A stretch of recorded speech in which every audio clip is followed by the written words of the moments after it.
Hello， 大家好，今日同大家分享一個大蝦粉絲煲。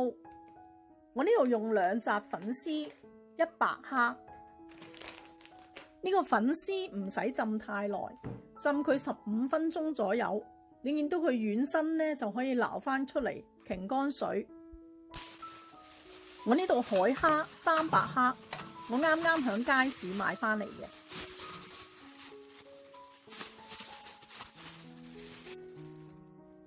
呢個蝦頭有個尖刺，我哋剪咗佢，食嗰陣時咧就唔會咁容易拮到。蝦尾都係有一個尖刺嘅，剪咗佢。喺呢個蝦眼對上少少，打斜剪走，然後咧撩咗個沙囊出嚟。嗱，呢個就係沙囊啊。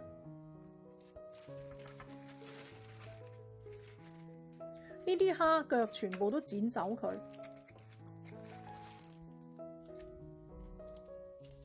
蝦腸咧可以用牙籤響呢個位置啦，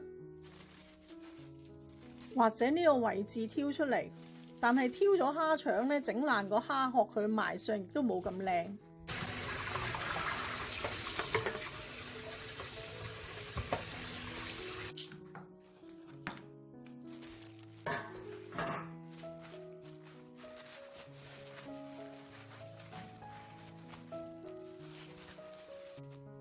我哋滲少少鹽落嗰啲蝦度，些少胡椒粉，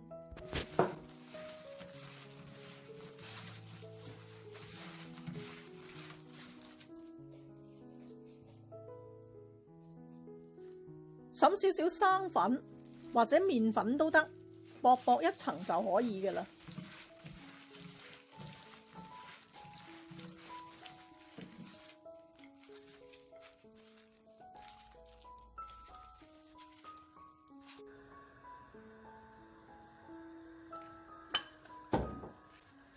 煎一煎呢啲蝦，唔需要煎太耐，每邊煎佢30秒就差不多噶啦。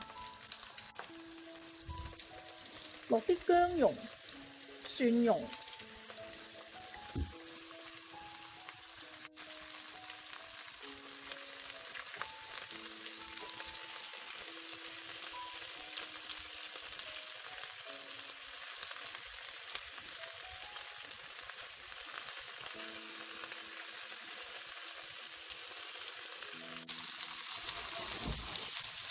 我呢度係200毫升嘅雞湯，我係用呢啲雞湯粒加滾水開嘅，將我哋嘅粉絲加入呢個雞湯度，將呢啲蝦放上去粉絲面嗰度。忙中有錯，加粉絲之前我唔記得咗調味，你哋最好喺個雞湯呢嗰度調咗味先至落粉絲。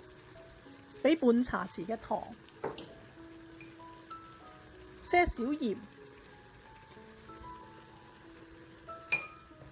同埋少少蠔油，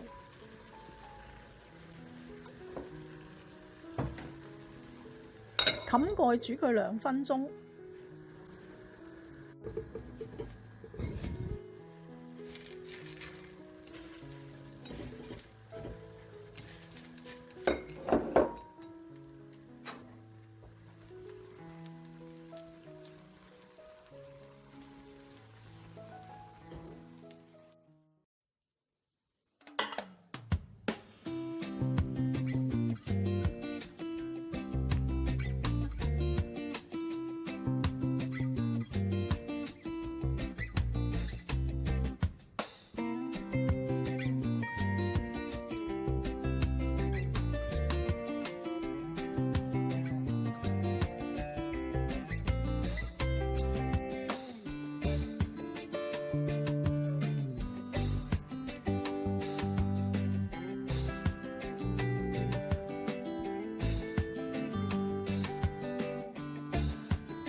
呢個湯汁咧就啱啱好，啲人咧就搶晒食個粉絲，個粉絲咧真係好好味。